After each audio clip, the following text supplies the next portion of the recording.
Ótimo. Deixa meu coração batido.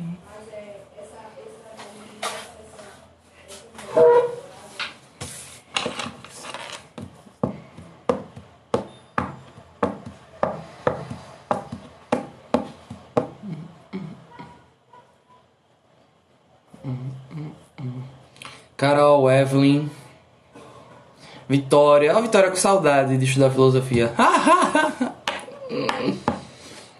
Eita. Tamires.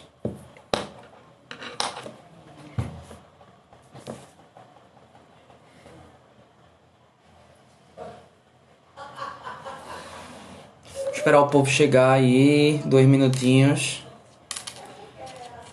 Pra gente começar a live desta noite. Com o tema de filosofia de Platão.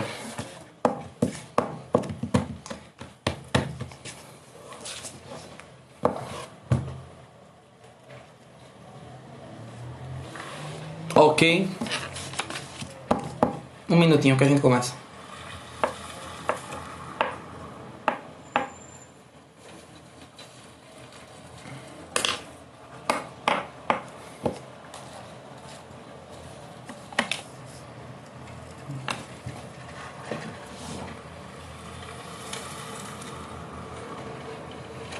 Rodolfo Valois, um grande nome da matemática aqui na minha live, que orgulho. Ó, Joãozinho, passou em medicina e tá aqui assistindo live de filosofia. Que é isso, cara? Muito bem. Um cheiro. Vou começar. Primeiramente, boa noite a todas e todos. Espero que estejam bem. Espero que estejam guardados e protegidos e que todos os seus queridos também estejam. É bom ressaltar que hoje o Ministério da Deseducação lançou o edital do Enem. Lançou o edital hoje porque hoje era a data prevista para lançamento. Então, o que significa essa data mantida de provas? A data mantida de provas provavelmente significa que o Ministério ainda não discutiu uma data nova para a prova. E como precisava lançar esse edital hoje, lançou o edital com a mesma data. No entanto, existe ainda uma chance, e eu acho que é uma chance significativa, de acontecer uma alteração. Não vou esperar muita sensibilidade, não vou esperar muita coerência por parte desse governo, que é o governo da completa imbecilidade humana, né, e da completa desorganização. Mas eu tenho a sensação forte de que a data ainda vai ser alterada. Eu acho que não vai ser alterada para janeiro, não. Eu acho que eles vão jogar essa prova para dezembro. Enfim, o tempo de estudo vai ser o mesmo para todo mundo. As condições de estudo não vão ser as mesmas para todo mundo, então aproveita a oportunidade que você tem de estar acompanhando lives, né? E assistindo às aulas de maneira virtual, porque nem todo mundo tem essa oportunidade e eu acho que você tem que agarrá-la, mesmo que não seja a ideal, mesmo que não seja o formato ideal, certo? Então vou começar um pouquinho aqui falando sobre Platão. Platão é um filósofo ateniense, é um menino playboy, certo? Bombadinho. Cresceu em família de gente rica e foi treinado desde a juventude para ser atleta e para ser político. Inclusive a palavra Platão é um apelido, o nome dele é Aristócles. Platão em grego é ombros largos. Para alguém ser conhecido como o cara dos ombros largos, é porque realmente ele tinha um porte físico invejável, viu? Platão, aos 20 e poucos anos de idade, resolveu largar tudo. Resolveu largar os planos da família de lado e seguir sua própria vida. Por quê? Porque ele conheceu um velho, um coroa, que mudou de vez a perspectiva que ele tinha do mundo. E esse coroa é um rapaz chamado Sócrates. Sócrates era um coroa que acreditava ter recebido uma missão dos deuses, e a missão que Sócrates acreditava ter recebido é mostrar para todo mundo que sabedoria não é se achar dono de conhecimento, dono de saber, mas é amar conhecer. Segundo Sócrates, o primeiro passo para você ser um sábio é reconhecer que é ignorante. O primeiro passo para você ser um sábio é ser humilde diante do conhecimento. Porque quando você reconhece que não sabe de nada, você nunca para de conhecer cada vez mais. Sábio não é dono de conhecimento, sábio é quem ama conhecer. E aí Sócrates vivia a vida dele inteira caminhando pelas ruas, pelas praças de Atenas, conversando com qualquer pessoa que estivesse disposta a conversar com ele e juntos buscarem um conhecimento mais sólido, mais verdadeiro, juntos se livrando das opiniões, se livrando de todas as imposições sociais que tapam a nossa vista, se livrando, se despindo de todo orgulho e de toda ganância por poder e buscando a humildade diante do conhecimento. Platão ficou encantado. Platão se derretia por aquele homem, meu Deus. Mas Sócrates foi levado ao tribunal e condenado ao suicídio. Eu não vou aqui expor as razões do porquê isso ter acontecido, porque a live é sobre Platão, não é sobre Sócrates. Então eu não vou me aprofundar muito no pensamento socrático e na vida de Sócrates, não. Mas Platão era um jovem de 28 anos quando Sócrates foi levado ao tribunal e foi condenado ao suicídio, e Platão escreve tudo o que acontece naquele tribunal, tudo que ele lembra, pelo menos, né? As falas de Sócrates, as falas dos acusadores. Eduardo entrou agora, tá perguntando o assunto. Platão, Eduardo. Filosofia de Platão, tá certo? Fique por aí, não vai embora não. Tá travando, João? Tá travando? Vou continuar, hein? Vou continuar. Eu liguei tanto o Wi-Fi como a 3G agora. Vamos ver se dá uma melhorada. Enfim, Platão tinha 28 anos quando... Poxa, tá todo mundo... Agora tá travando, gente? Ainda está? Ou deu uma melhorada?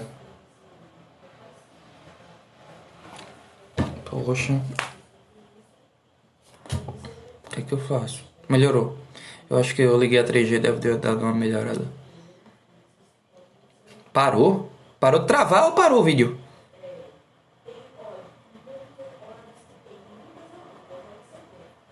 Eu vou continuar. Enfim, Platão tinha 28 anos quando Sócrates foi condenado ao suicídio, participou do julgamento de Sócrates como ouvinte e escreveu tudo o que ele lembrou que Sócrates falou e que os acusadores falaram.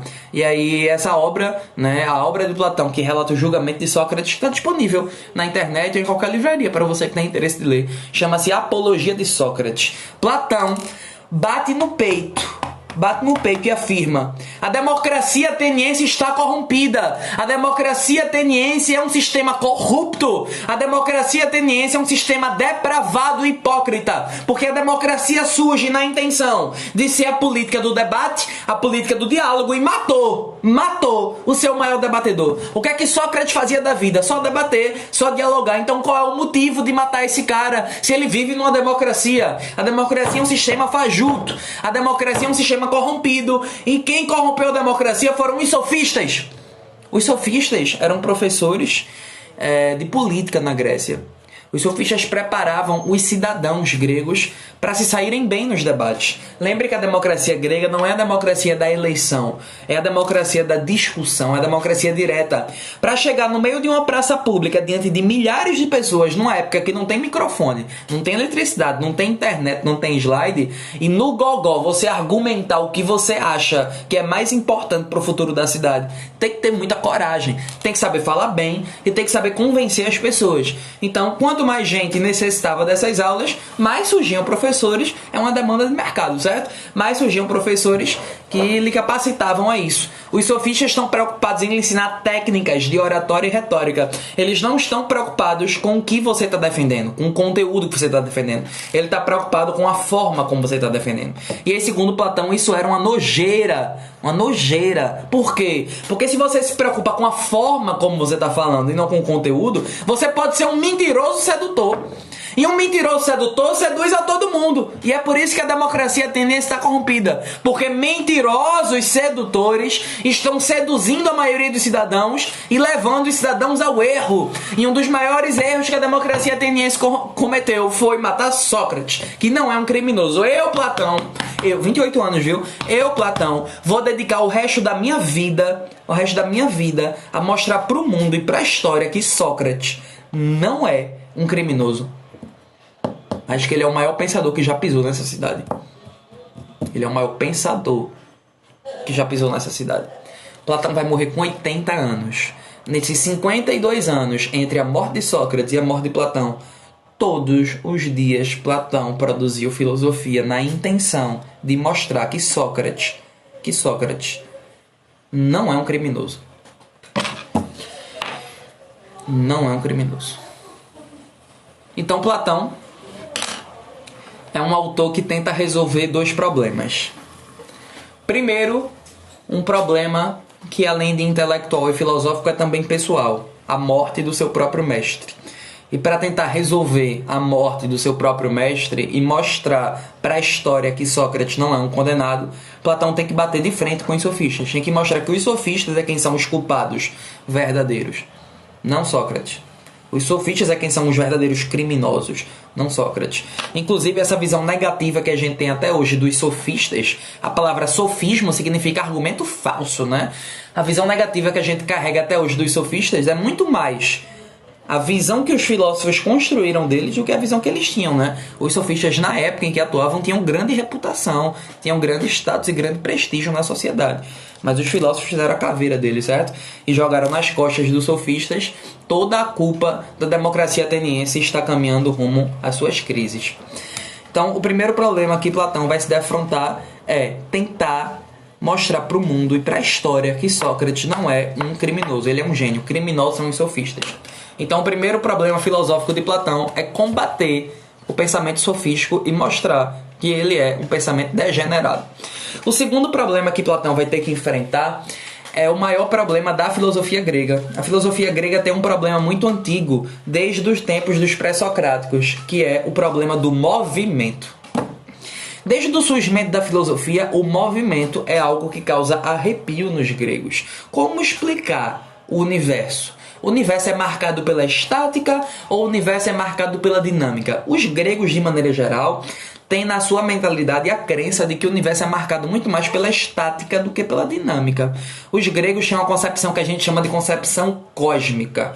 Na cabeça dos gregos, o universo é perfeito e organizado. E tudo que existe no universo, desde uma pequena formiga até mesmo eu ou esse planeta, cumpre uma função importante para o universo funcionar.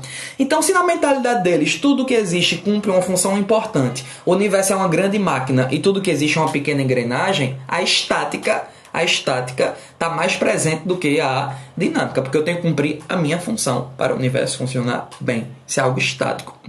Mas se a gente olha para o mundo, a gente percebe que tudo muda o tempo todo, né? O dia vem e vai, as estações vêm e vão, as águas da maré vêm e vão o tempo todo. Então, quando a gente olha para o mundo, a gente enxerga mais dinâmica do que estática.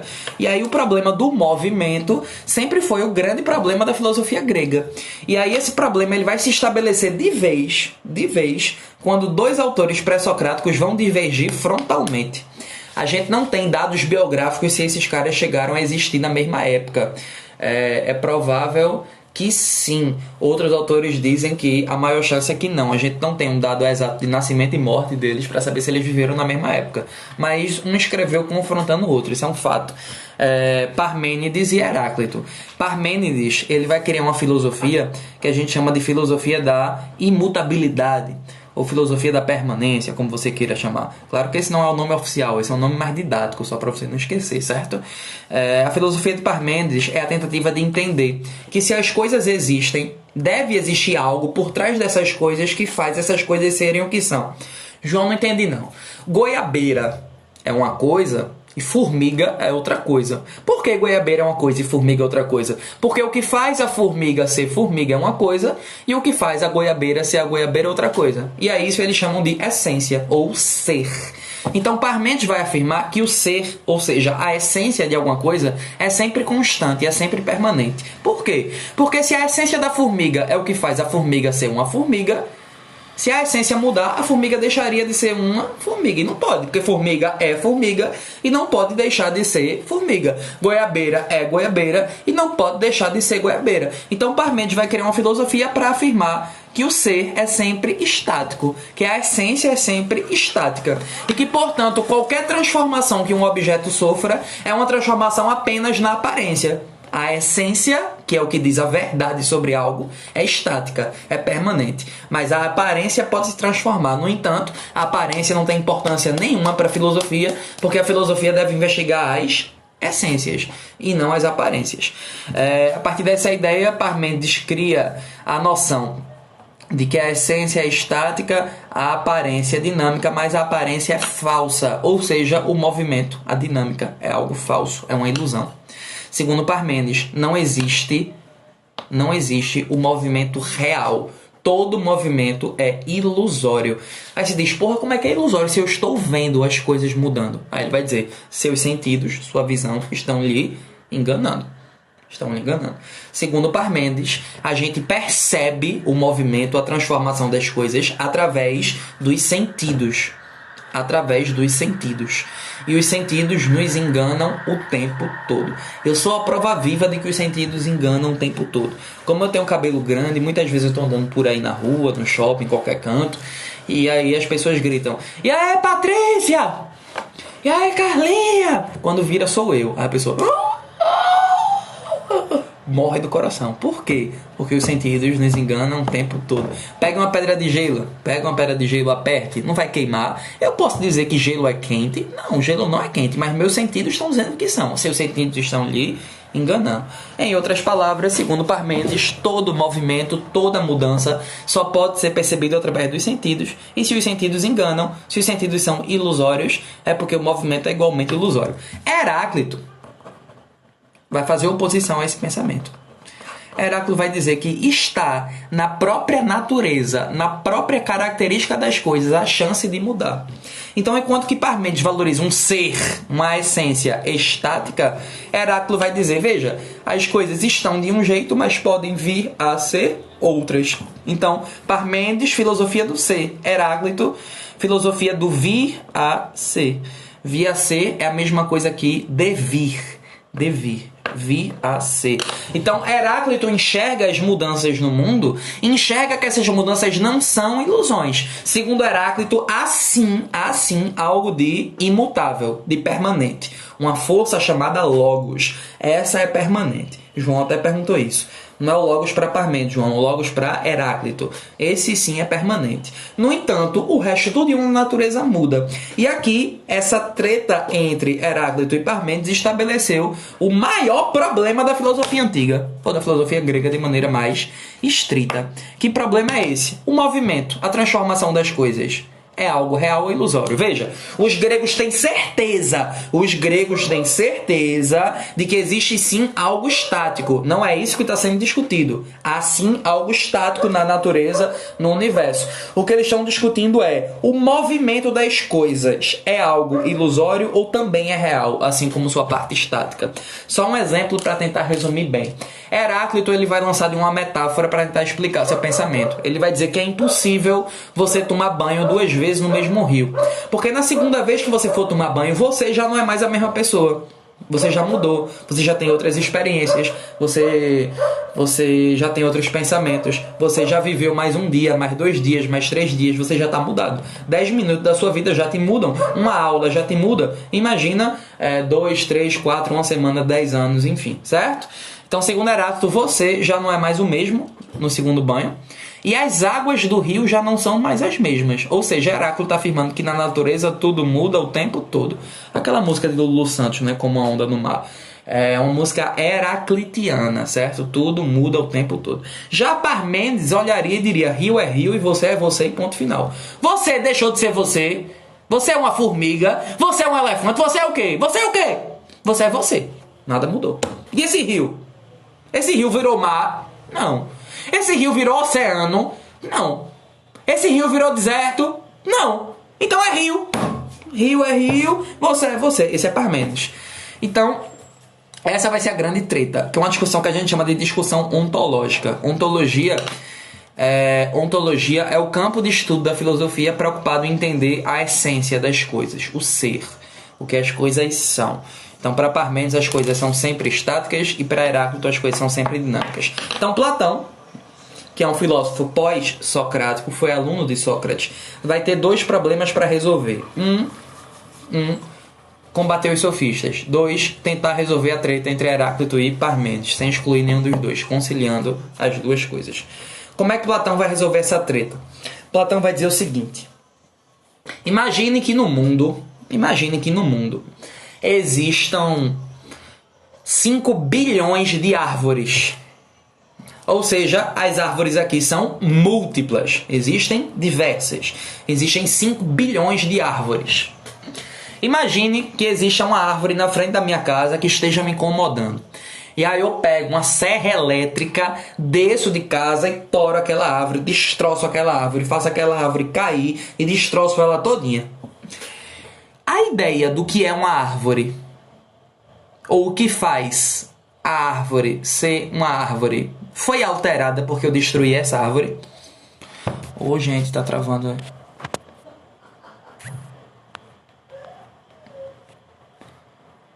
Não sei o que é que eu faço. Tá melhorando? Tá melhor? Ainda não? Eu vou abrir a porta para ver se melhora a internet. Espera aí.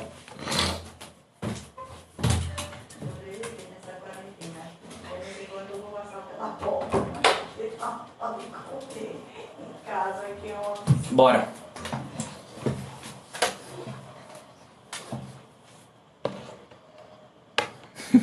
Ana, me deixa aqui que eu não quero essa vida mais não. Tá com saudade, mas não quer mais a vida, né?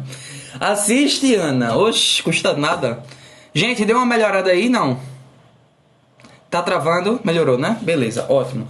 Então vamos lá, eu tava dizendo que Platão tem 2 problemas para resolver. Ele tem que combater os sofistas, porque ele culpa os sofistas pela morte de Sócrates, o seu professor, e ele tem que tentar resolver a grande questão, a grande polêmica entre Heráclito e Parmênides, que é a tentativa de dizer se existe ou se não existe movimento. Então Platão vai fazer da seguinte forma: imagine que exista no mundo 5 bilhões de árvores diferentes. Então esse mundo aqui é marcado pela multiplicidade. 5 bilhões de árvores diferentes, certo? Vamos supor que tem uma árvore na frente da minha casa que esteja me incomodando, e aí eu vou descer de casa com uma serra elétrica e vou destroçar, derrubar, suprimir essa árvore que tá me enchendo o saco aqui, atrapalhando, sei lá, minha vaga de estacionamento. Não tô dizendo pra você fazer isso não, é só um exemplo didático.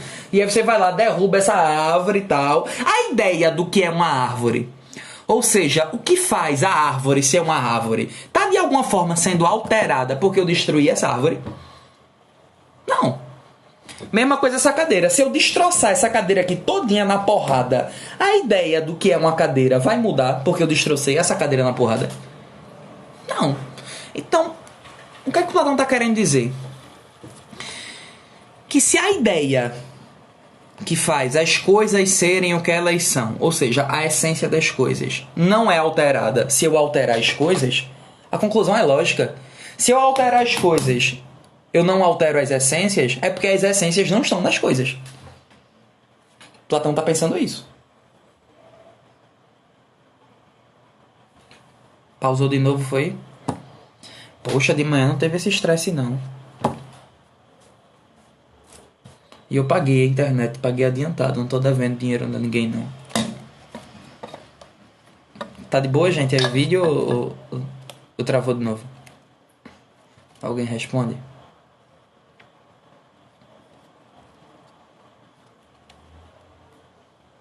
Os corações que estão dando faz travar. Estão dando coração, é? Eu nem vi. Voltando. Se eu destroçar essa cadeira aqui todinha na porrada, a ideia do que é uma cadeira não vai ser alterada. Conclusão lógica, se eu destroçar isso aqui, eu não estou destruindo a ideia, eu não estou alterando a ideia do que é uma cadeira, significa dizer que a ideia do que é uma cadeira não está na cadeira, está separada dela. E é por isso que Platão cria a teoria da existência de dois mundos, de duas realidades. Por quê? Porque existe isso aqui que é material, mas a ideia, a essência não muda se eu mudar o material. E se não muda, é porque a essência dessa cadeira não está nela. Tal qual a essência desse desodorante não está nele. E a essência da árvore não está nela. Porque eu posso destroçar essa árvore todinha, mas eu não estou mudando a ideia da árvore, ou o que faz a árvore ser árvore. A matéria está separada da essência. E é por isso que Platão vai criar a ideia de que existem dois mundos. Um mundo material e um mundo só de essências, só de ideias. Então, se nesse mundo aqui tem 5 bilhões de árvores, o que faz uma árvore ser uma árvore é uma coisa só. Então, no mundo das ideias tem uma árvore só. Se nesse mundo daqui tem 6 tipos de visões diferentes do que é justiça, chutando, 6 tipos de visões diferentes do que é justiça, no mundo das ideias só tem uma, porque justiça é uma coisa só. Árvore é uma coisa só, justiça é uma coisa só, desodorante é uma coisa só, ar-condicionado é uma coisa só, gente é uma coisa só. Ou seja, o mundo que a gente vive material é marcado pela multiplicidade, mas o mundo das ideias é marcado pela unidade. É o mundo do uno. Do uno, é marcado pela unidade. Lá só tem uma árvore, lá só tem um cavalo, que é o cavalo ideal, é o cavalo perfeito, é a árvore ideal, é a árvore perfeita. Tá dando para entender? É um raciocínio puramente lógico. Puramente lógico. É simples. Se eu destruir essa caneta todinha, eu não estou alterando a ideia do que é uma caneta. Significa dizer que a ideia do que é uma caneta não está na caneta, porque se tivesse, seria destruída junto com a caneta. Mas se a ideia do que é uma cadeira permanece intacta, mesmo que eu quebre essa caneta, é porque a ideia do que é uma caneta não está aqui, está em outro mundo. E esse mundo eu não consigo alcançar. Não consigo alcançar, porque se eu alcançasse eu destruiria também. Eu não consigo alcançar. Se as essências não são alteráveis, se as essências são permanentes, se as essências não são perecíveis, significa dizer o quê? Que eu não alcanço as essências pegando nela. E é por isso que ele vai chamar esse mundo aqui de mundo sensível. Por quê? Porque tudo que existe nesse mundo aqui é material. E se é material, eu posso conhecer sentindo, pegando, cheirando, lambendo, ouvindo, vendo. Ou seja, através dos meus sentidos, os órgãos dos sentidos que a gente aprende na 4ª série. Visão, paladar, blá, blá, blá, pronto. Através dos órgãos dos sentidos eu posso conhecer tudo que existe nesse mundo. Que é puramente material. E se é material, estraga. Se é material, estraga. Não há nada que seja material que não estrague. O ar-condicionado do seu quarto vai quebrar, o ventilador do seu quarto vai quebrar, a cadeira onde você está sentada vai quebrar, a cama onde você está deitado vai também estragar. Tudo que é material é estragável. Portanto, passa por processos de mudança. Então, não sei se você anotou, é bom anotar quem estiver estudando aí direitinho pro Enem. Tem gente que tá só assistindo de boa, né? Tem aqui 2 pessoas que já estão na faculdade de medicina e estão assistindo. Ai, adoro isso. Mas você que ainda tá tentando, dê uma notada. O mundo sensível é um mundo material e é um mundo marcado pelas mudanças. É um mundo marcado pelas mudanças. Já o mundo das ideias, se Platão afirma que as ideias nunca mudam, o mundo das ideias é o mundo da permanência. Não sei se você notou, numa mesma teoria, Platão conseguiu juntar Heráclito e Parmênides. Quem é que afirma que tudo muda o tempo todo? Heráclito. Aí ele vai dizer, olha, tem um mundo, Platão, certo? Platão vai responder, olha, tem um mundo em que tudo muda o tempo todo. É esse mundo aqui. É o mundo sensível. É o mundo material. É o mundo de Heráclito. Mas existe um outro mundo, que é o mundo das ideias, chamado também de mundo das essências, chamado também de mundo das formas. Muita gente estranha a palavra forma, mas a palavra forma e a palavra ideia em grego é a mesma coisa. Forma vem do grego eidos, e ideia vem do grego eidos. É a mesma palavra em grego. Em português ganhou 2 nomes, mas é a mesma palavra. Então, se você se deparar com alguma questão que fale teoria das formas, é a mesma coisa que teoria das ideias, ou seja, a crença de que existem 2 mundos. O mundo das ideias, tudo é eterno, tudo é perfeito, nada muda, é o mundo dedicado a Parmênides. Então, uma mesma teoria, Platão fez uma síntese entre 2 pensamentos opostos. E é por isso que Platão é um filósofo dialético, porque ele faz sínteses, ideias novas, a partir de ideias opostas. Heráclito, oposto, Parmênides. Ideia nova, 2 mundos. Agora, óbvio que Platão não está colocando esses dois mundos em pé de igualdade. Platão está colocando uma clara hierarquia entre esses dois mundos. O mundo das ideias é obviamente superior ao mundo sensível. Portanto, para Platão, o pensamento de Parmênides é muito mais superior, muito mais elaborado e verdadeiro do que o pensamento de Heráclito. Então, o movimento existe? Existe, mas existe nesse mundo aqui, no outro não. E para Platão, o que é importante se conhecer? Esse mundo ou o outro? O outro. Se esse mundo aqui eu conheço através dos sentidos, o outro eu conheço através do quê? Se é um mundo imaterial, eu só posso conhecer através do pensamento, da razão. Então, através da razão, eu alcanço a verdade que está presente no mundo da ideia, no mundo das ideias. Através dos sentidos, eu só consigo conhecer a aparência das coisas que está no mundo sensível, no mundo material. Então, não sei se você notou, além de estabelecer dois mundos, ele estabelece dois tipos de conhecimento. O conhecimento racional, que ele valoriza por ser o conhecimento que me leva até a verdade, e o conhecimento sensível, que ele desvaloriza, porque é o conhecimento que só me permite conhecer as coisas desse mundo. E tudo que existe nesse mundo, segundo Platão, é uma cópia tosca, imperfeita, deformada, tacanha, chula, medíocre do que existe no mundo das ideias. Professor, entendi não. Como é que é? No mundo existem 5 bilhões de árvores. Todas as 5 bilhões de árvores são cópias da árvore única e perfeita. E se são cópias, não são perfeitas. Toda cópia é imperfeita. Vai ter a xerox do seu RG, sempre sai imperfeito, sempre sai. Nenhuma cópia é perfeita, porque é material. Ou seja, segundo Platão, tudo o que existe nesse mundo é a materialização imperfeita da essência perfeita de cada coisa. Os 5 bilhões, as 5 bilhões de árvores, as 10 bilhões de cadeiras, os 5 bilhões de desodorantes, o 1 bilhão de estojos que existem no mundo, todos esses 1 bilhão de estojos que existem no mundo são cópias do estojo perfeito. No mundo das ideias tem um estojo só, certo? Laísa está pedindo para explicar o que é dialética. A palavra dialética assume sentidos e significados diferentes ao longo do tempo. Em Platão, dialética vai assumir um significado um pouco mais parecido com como a gente entende hoje, certo? Ou como a maioria da gente entende hoje.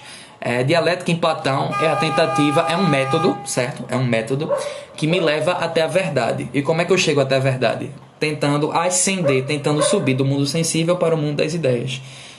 Por isso que a dialética de Platão é chamada dialética ascendente. É a saída da caverna, como ele explica na alegoria da caverna. O que permite o homem sair da caverna é a razão. E a razão é guiada pelo método dialético. Em outras palavras, o método dialético é a tentativa de construir sínteses, construir ideias novas a partir de ideias opostas, anteriores. Heráclito, tudo muda. Parmênides, nada muda. Ideias opostas. E aí Platão constrói uma ideia nova, que é a teoria dos dois mundos. A ideia de que existe um mundo que nada muda e um mundo em que tudo muda. Tese, antitese, chamada por aí de antítese e síntese. A ideia nova, certo? Isso que é dialética. Já caíram 2 questões no Enem, cobrando conhecimento sobre dialética em Platão. Uma dizia que é através da dialética que conhecemos as formas, verdadeiro. Através da dialética conhecemos as ideias, as essências, verdadeiro. Que a dialética é algo racional, não algo sensível. E se é racional, me permite conhecer o mundo das ideias. A dialética é um raciocínio, portanto Platão valoriza, certo? E uma outra que afirmava que a dialética não é o último estágio do ser. Verdadeiro também. A dialética não é o último estágio das essências. A dialética é o caminho que me leva até as essências, mas ela não é o último estágio. Ela é um método, ela é um procedimento. Vamos lá. Então, resolvemos aqui a teoria das ideias de Platão. Cada vírgula da obra de Platão depende da suposição de que existem 2 mundos. Se alguém um dia desmoronar esse argumento e falar que só existe um, acabou o platonismo por inteiro. E Platão vai ter um aluno que vai fazer isso. Um aluno ingrato, né? Na verdade, ele não era ingrato, não. Ele dizia, na verdade, que estava limpando o único erro que seu mestre cometeu, que é acreditar em 2 mundos. O problema é que esse erro é a obra inteira do cara, né? Mas ele foi, pelo menos, generoso na crítica. Aristóteles, o aluno mais destacado que Platão teve, discorda da existência dos 2 mundos e vai afirmar que só existe um. A filosofia de Aristóteles será tema para daqui a 15 dias na nossa live, certo? Mas Aristóteles vai afirmar a existência de um mundo só. Cada vírgula no pensamento de Platão só existe, ou só faz sentido para Platão, se você acreditar que existem 2 realidades diferentes, separadas. E que uma realidade é a cópia imperfeita da outra. Platão não usa muito a palavra cópia. Se acostume com questões que aparecerem a palavra participar. Participar é a mesma coisa que copiar no pensamento de Platão. Ou seja, isso aqui é um desodorante porque participa da ideia desodorante. Enfim, isso aqui é um celular porque participa da ideia de celular. Participar isso. Essa é a cópia imperfeita da ideia perfeita. Resolvemos o primeiro problema, que é a teoria das ideias. Platão conseguiu resolver a treta entre Heráclito e Parmênides, sem excluir nenhum nem outro, mas valorizando muito mais Parmênides do que Heráclito. O segundo problema que Platão tem que resolver é o quê? O problema que ele tem com os sofistas. Segundo Platão, Sócrates morreu por conta da degeneração do pensamento sofístico. O pensamento sofístico se baseia em dois princípios básicos. Primeiro, os sofistas não acreditam que existe uma verdade. Os sofistas acreditam que tudo que existe são construções sociais.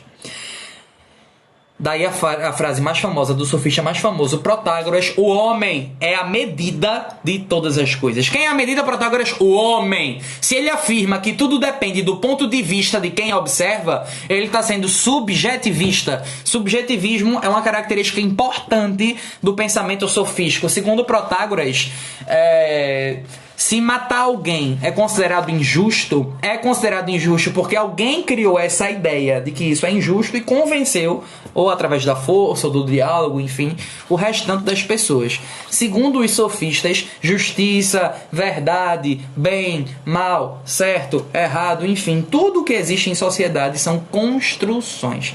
É por isso que depende do ponto de vista de quem vê. Depende do ponto de vista de quem vê. Então, eles são subjetivistas e eles são relativistas. Eles são relativistas porque eles viajavam muito e perceberam, por exemplo, que a cultura e os costumes em Atenas não tinham nada a ver com a cultura e os costumes da cidade vizinha. Então, não tem um certo. Isso é relativo. Cada um tem o seu. Então, quem são os sofistas? São professores que acreditam que tudo que existe em sociedade são construções sociais. Eles não acreditam numa verdade universal. Eles não acreditam que exista uma verdade que sirva para qualquer pessoa, em qualquer época, em qualquer parte do mundo. Eles não acreditam.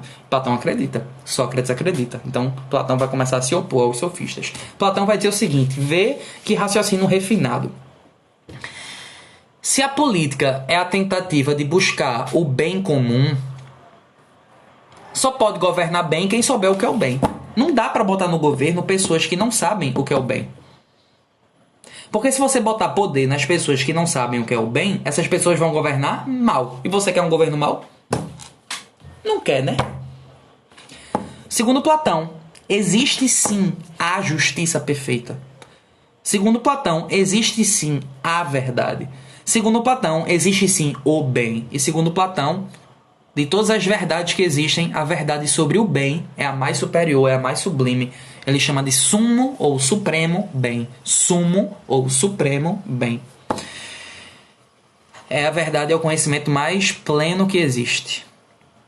Só governa bem quem sabe o que é bem. Só governa com justiça quem sabe o que é justiça. E quem é que sabe o que é justiça? É tu? É tu que sabe? Me diz o que é então. Eu sou Platão, porra.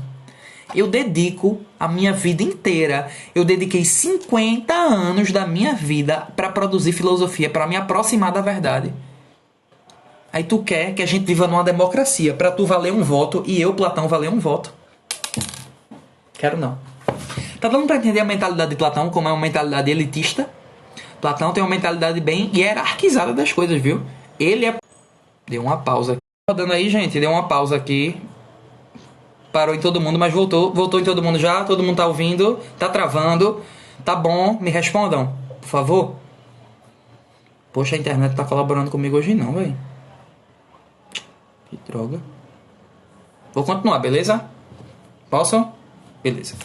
Então, segundo Platão, se você quer que o governo seja bom, coloque as pessoas que sabem o que é o bem e a justiça para governar. E quem é que sabe o que é o bem? Quem é que sabe o que é justiça? É você que está preocupado em tomar 3 latão de skin por 10 reais. Me poupa. Me poupa. Não dá não dá. Numa democracia, todo mundo vale um. A democracia é baseada na premissa da igualdade. Platão detesta a ideia de igualdade, porque não somos iguais. Eu sou Platão, tu quer dizer que é igual a mim? Peraí, porra. Me respeita. Tu não sabe fazer equação de segundo grau. Eu sou Platão. Tá dando pra entender? É assim que ele pensa. Aí ele vai defender um regime político onde a minoria sábia governe a maioria tapada. E é isso que ele vai chamar de sofocracia. Veja que a sofocracia é um governo dos filósofos, o governo da minoria inteligente, da minoria sábia, não é o governo que existe, é o governo que ele queria que existisse, é o governo ideal, segundo ele. E é por isso que a gente diz que Platão é um filósofo idealista. Ele não é um filósofo realista, não é um filósofo pé no chão, é um filósofo com a cabeça no mundo das ideias. Ele é um filósofo idealista. Então, segundo Platão, o sistema político ideal é a sofocracia, porque governa bem quem sabe o que é o bem, e quem sabe o que é o bem é o filósofo. Ponto final. Então, segundo Platão, essa sociedade ideal, essa sofocracia, esse regime ideal de política, teria 3 classes sociais. Eu estou chamando de classe aqui só para você entender melhor, mas não existe mobilidade entre elas, certo? Então vamos chamar de grupos. 3 grupos sociais. Existem os governantes, que serão os filósofos. Existem os guardiões, que serão os militares, aqueles que vão proteger a cidade de invasores externos e de ameaças internas. E existem os trabalhadores. Os trabalhadores são os artesãos, são os comerciantes, são os agricultores, enfim, todo mundo que pertence ao povo. Segundo Platão, se o trabalhador trabalhar, se o guardião proteger e se o filósofo governar, a sociedade está justa. Veja, para Platão, justiça não tem nada a ver com o fim da desigualdade. Essa noção que a gente tem é uma noção muito contemporânea, de que uma sociedade só vai ser justa se combater as desigualdades sociais. Para Platão, não. Para Platão, a desigualdade tem que existir, porque eu sou Platão e tu é o quê? Ó, Jéssica acabou de entrar. Nem na hora ela chega. Aí ela quer valer o mesmo voto que Platão. Não. Alguém estuda vocês? Não, você está estudando Platão, então respeite Platão. Eu sou Platão. Platão, para entender a mentalidade dele elitista, aristocrata, pronto. Segundo Platão, mesmo havendo desigualdade, e é para haver desigualdade sim, pode existir justiça, porque justiça não tem nada a ver com combater desigualdade. Essa noção de que justiça tem a ver com o fim da desigualdade é uma noção contemporânea. É uma noção que surge entre o século XIX e o XX, que é o que a gente chama de justiça social. Na antiguidade, na Grécia, justiça social, ele ri, ele vai dar uma gargalhada na tua cara, ele vai rir na tua cara. Pelo amor de Deus, eu sou Platão, o que é que tu quer?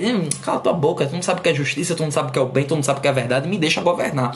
Segundo Platão, se o governante governar com sabedoria, se o guardião proteger com coragem, e se o trabalhador trabalhar com moderação, porque a moderação é importante? Porque se eu trabalhar em excesso, eu vou produzir em excesso. Se eu produzir em excesso, eu vou gerar ganância em cima daquilo que eu produzir.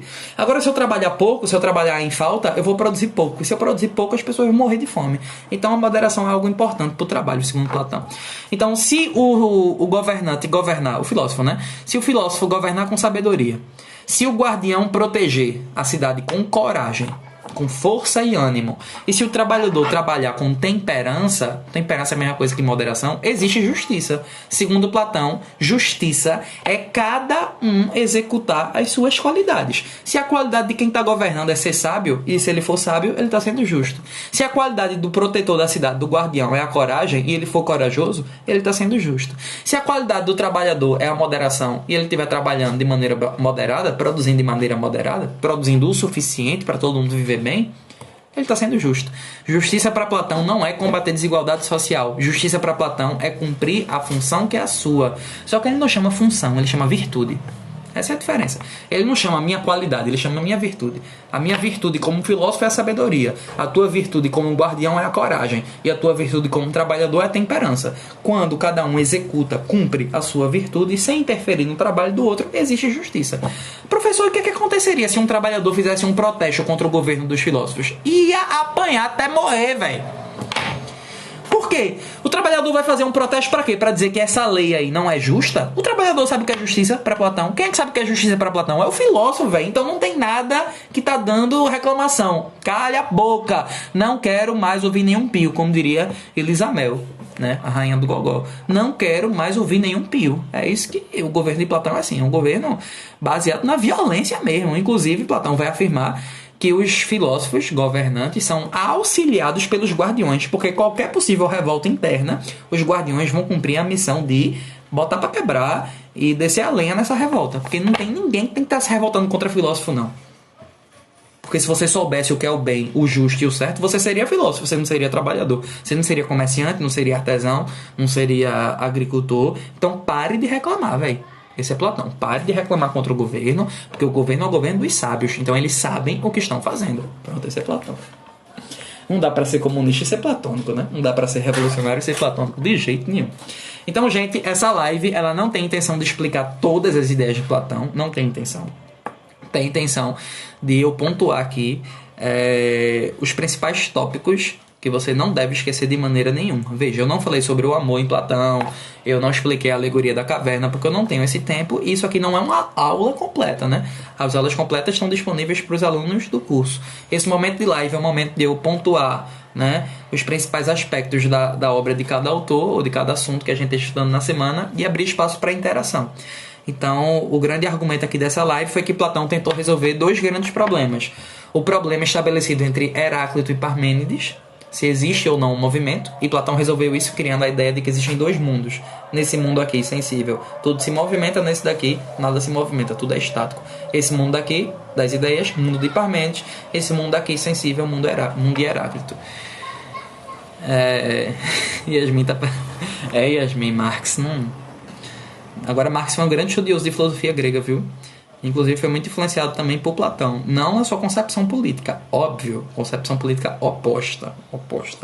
Marx defende um governo do povo, né? Do proletário, do trabalhador. Platão defende o trabalhador lá embaixo, sem interferir nas decisões do governo. Então, Marx foi influenciado por Platão em outros aspectos, certo? Em outros aspectos. Então, a primeira treta da filosofia grega foi resolvida por Platão. Existe movimento sim nesse mundo, mas no outro mundo que é o mais importante não existe. Mundo de lá, mundo de Parmênides, mundo daqui, mundo de Heráclito. E a segunda grande treta a ele resolver foi a treta que ele tinha com os sofistas. Os sofistas não acreditam numa verdade absoluta, e se não acreditam numa verdade absoluta, tudo que existe são opiniões e pontos de vista. E qual é o problema de defender isso? É que você pode estar, por exemplo, criando um Adolf Hitler. Você pode estar criando um Adolf Hitler da vida, né? Se você está preocupado somente com a forma como você fala e não com o que você está falando, você pode estar dando, né, pano para manga para pessoas sedutoras no argumento, mas com conteúdos desumanos.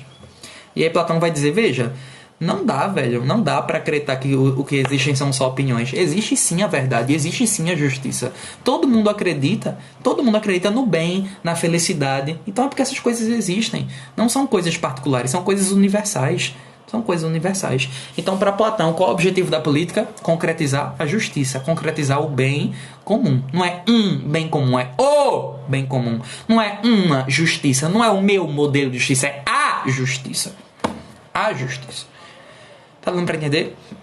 Então, o objetivo de Platão é colocar quem mais sabe o que é justiça para governar.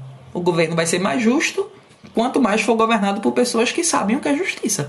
Isso é a influência de Sócrates, né? Sócrates disse que só age bem quem sabe o que é o bem, e só age mal quem não sabe o que é o bem. Segundo Sócrates, se um político for pego roubando, ele está roubando porque ele não sabe que é errado.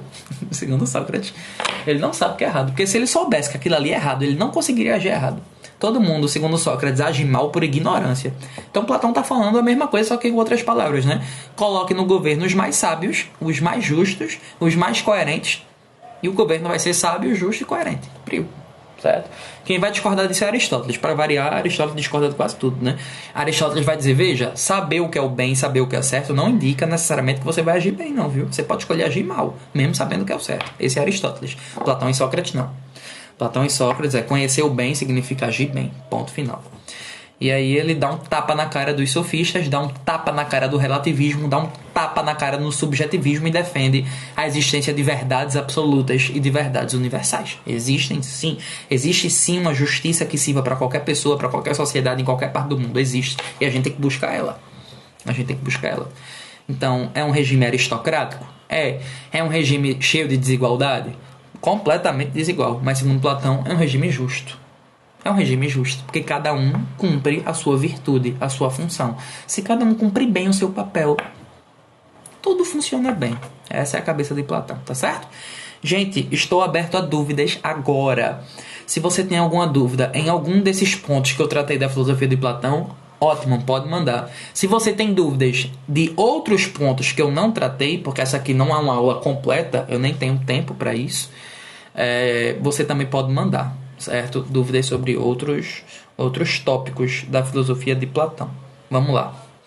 Algumas pessoas já perguntaram, já mandaram suas dúvidas no decorrer da aula, né? Não sei se tem mais alguém para mandar agora. Se tiver, pode mandar. Não venha perguntar de Aristóteles, não venha perguntar de Santo Agostinho, não, porque a live de hoje é Platão, certo? Se você quiser perguntar sobre outro assunto, pergunta no direct, sem problema nenhum. Respondo na hora.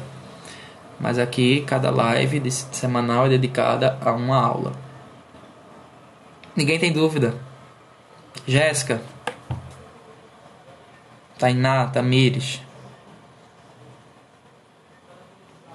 Aninha, Tati, Carol, Tamires, Evelyn. Ninguém tem dúvida? Evelyn pergunta: o espiritismo tem algum fundamento em Platão? Tem, total. Na verdade, o cristianismo, de maneira geral, tem uma forte influência da obra platônica. Quando eu digo em sala de aula que Jesus lia Platão, todo mundo fica rindo. Mas é pura verdade.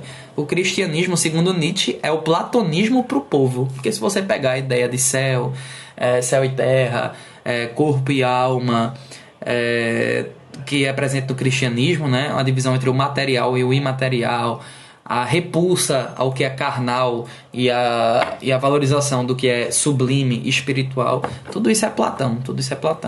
E o espiritismo, de maneira mais particular, também tem uma influência forte na doutrina platônica, porque Platão era um reencarnacionista.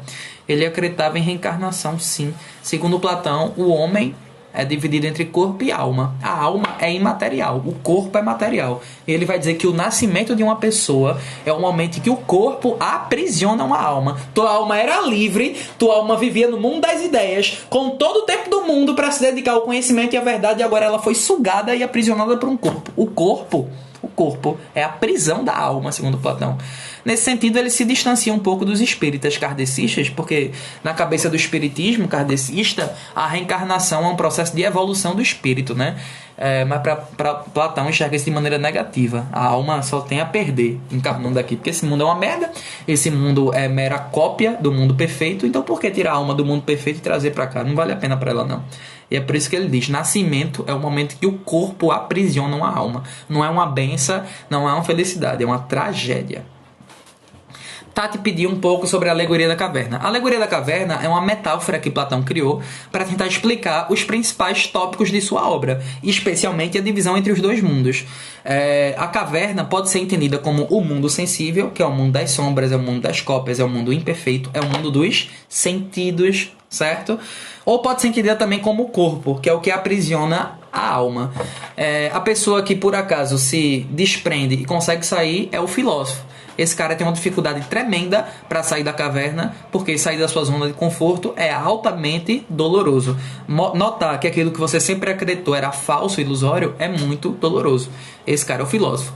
Então perceba que para Platão fazer filosofia é um processo doloroso, não é simples. E é um processo passo a passo. Ele não sai da caverna e descobre tudo do nada. Ele sai da caverna e vai descobrindo as coisas aos poucos. Então é um processo gradual. Platão vai afirmar, e ele é um geômetra, ele é especialista em geometria, tanto é que na porta da escola de Platão tem lá: não entra quem não sabe geometria. Eu não entraria, porque até hoje eu não entendi geometria não. Eu ficaria de porteiro, só incentivando as pessoas a entrar. Platão vai dizer que o mundo das ideias tem uma forma geométrica. E lá no vértice superior está a ideia de bem. Então até mesmo as ideias têm ideias superiores e ideias inferiores. Tem ideias mais fáceis de serem conhecidas e ideias mais difíceis. Quando esse cara que se soltou das correntes descobre que o mundo verdadeiro não é o mundo dentro da caverna, ele volta para avisar os outros. E tá aí o grande ideal de ética de Platão, tá aí o grande ideal de filosofia de Platão, do que é ser filósofo, e tá aí o grande ideal do que é ser professor para Platão. É voltar para as sombras para avisar os outros, para tentar tirar os outros da ignorância. Porque o cara podia ter sido egoísta e ter ficado lá. Mas não, ele volta. Ele vai ser muito mal recebido, né? Vão chamar ele de louco e vão ameaçar ele de morte. Mas a alegoria da caverna é essa tentativa de Platão de explicar sua concepção sobre ética, sua concepção sobre pedagogia, sobre política e especialmente sobre a existência de dois mundos. O mundo fora da caverna é o mundo das ideias, é o mundo das perfeições. Carol tá perguntando: A ideia que Platão traz sobre o amor seria o amor ideal presente no mundo das ideias ou também um amor somente no mundo sensível? Existem duas formas de amor, basicamente, né? O amor se dá em 3 etapas, segundo Platão. Primeiro a gente ama as coisas físicas, as coisas do corpo, né? A beleza física de alguém. Depois a gente começa a amar a alma de alguém, né? A personalidade, a alma, o espírito de alguém. Depois a gente ama o conhecimento. Então, normalmente, segundo Platão, o amor ocorre em 3 etapas. Primeiro, o amor ao corpo. Segundo, o amor à alma, quando a gente já está mais maduro, né? Mais velho, enfim. Mas quando a gente é jovem, é um amor safado mesmo, pelo corpo e pronto, né? E a terceira forma de amor, a terceira etapa do amor é o amor pelo conhecimento. Esse nunca acaba, porque a gente nunca vai ser dono do conhecimento todo, então a gente sempre vai estar amando. Mas, apesar de existirem 3 etapas do amor, existem 2 formas básicas de amor. O amor pelas coisas físicas e o amor pelas coisas, aspas, espirituais ou imateriais. O amor pelas coisas físicas não vale a pena, porque segundo Platão, amor é desejo. E você só pode desejar aquilo que você não tem. E aí quando você começa a amar as coisas físicas, você só ama o que você não tem. Por exemplo, eu não posso amar ter um desodorante, porque eu já tenho. Eu não posso amar esse desodorante, porque para Platão, amor é uma coisa que eu tenho pelo que me falta. Para Platão, amor é sinônimo de falta, desejar o que te falta. Então eu posso desejar um desodorante melhor, mas esse aqui eu não posso amar porque eu já tenho, certo? Então, segundo Platão, se você direciona o seu eros, o seu amor, às coisas desse mundo, sua vida não vale a pena. Porque você vai conquistar coisa, vai começar a amar outra. Quando você conquista uma coisa, o amor some, né? Porque o amor só existe pelo que você não tem. E aí você vai conquistar outra coisa, o amor vai sumir, conquistar outra coisa, o amor vai sumir, e você vai passar a sua vida todinha, tipo um cachorro tentando morder o próprio rabo, ou um coelho tentando pegar a cenoura que está pendurada aqui na frente da testa dele, né? Conquistando e aquilo se esvaindo, conquistando e aquilo se esvaindo, conquistando e aquilo se esvaindo. No entanto, se você direcionar seu amor às coisas da alma, às coisas do intelecto, ao conhecimento, esse amor vale a pena. É o que ele chamaria de um eros mais sublime, um amor mais sublime. Por quê? Porque como nesse mundo aqui a gente nunca vai ser dono, nunca vai possuir todo o conhecimento, porque esse mundo aqui é material e o conhecimento é imaterial, a gente nunca vai parar de querer mais e mais. E a gente vai dedicar a nossa vida a isso. Então filosofia não é ser dono de conhecimento. Ser sábio não é ser possuidor de conhecimento, mas é amar conhecer. Influência óbvia do pensamento socrático aí, né? Segundo Sócrates, falei isso no começo da live, mas vou repetir. Segundo Sócrates, o verdadeiro sábio é aquele quem reconhece a própria ignorância. Porque se eu considero que eu sou sábio porque eu sei muito, eu estagno, eu paro de conhecer cada vez mais. Agora, se eu reconheço que eu não sei de nada, eu vou querer conhecer sempre, sempre, sempre. Então, sabedoria é amar saber, não é ser dono do saber, é amar saber. Segundo Platão, portanto, o filósofo é um grande amante, mas não um amante das coisas físicas. Não é o amor do desejo por ter celulares, por ter bens materiais, não. É um desejo direcionado às coisas do intelecto. E é esse amor, ele valoriza. Esse amor vale a pena. É um amor sublime. Aquela música que diz que todo amor sempre vale a pena, Platão ia rir. O amor pelas coisas físicas vale não, viu? Não vale mesmo. Não vale mesmo. Mais alguma dúvida?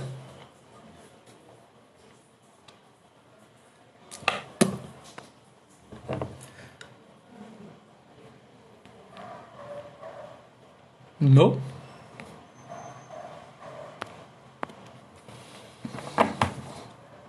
Posso encerrar? Essa live vai ser salva e postada no meu canal do YouTube. Então, se você quer assistir do começo, se você quer indicar que algum amigo assista, o nome do canal é Cursos João Holanda. Não tá muito organizadinho o canal não, nem botei foto, nada do tipo, porque foi no decorrer dessa quarentena que eu fiz, então nem era meu objetivo de vida para esse ano, preparar um canal. Mas deixaram lá as lives, tá certo? B. Luiz Oliveira está perguntando: poderia explicar o processo de reminiscência? Ótimo. Veja só, segundo Platão, todo mundo tem corpo e alma. O corpo é material, portanto, o corpo é um ente, é um objeto próprio desse mundo. A alma é imaterial, portanto, a alma é um ente próprio do mundo das ideias. Só que o nascimento é o momento em que o corpo aprisiona a alma. Essa alma vem com todo o conhecimento que ela adquiriu no mundo das ideias. Só que o corpo termina ofuscando, o corpo é a caverna, ofusca o conhecimento que a alma trouxe. No entanto, esse conhecimento já está dentro de ti. Influencia novamente do pensamento de Sócrates, seu professor. Conhece-te a ti mesmo. Conhecimento já está em você. E aí Platão vai dizer que cada coisa que a gente conhece nesse mundo aqui, a gente não conhece nada de novo, porque tudo que existe aqui é uma cópia do que existe no mundo das ideias. Então, conhecer, na verdade, é relembrar, é reconhecer. Por quê? Porque nossa alma já trouxe o conhecimento. Quando você era pequeno e viu pela primeira vez uma árvore e ficou maravilhada, você não descobriu nada de novo. Você apenas relembrou da árvore ideal, perfeita, que sua alma já tinha visto. E é isso que a gente chama de reminiscência da alma, ou seja, é a memória que a alma traz.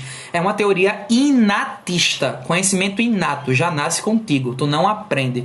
Segundo Platão, você não aprende nada de novo nesse mundo.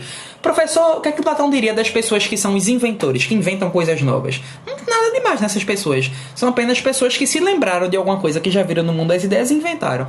O cara que inventou o ar-condicionado, ele não é um gênio. É só um cara que se lembrou, né?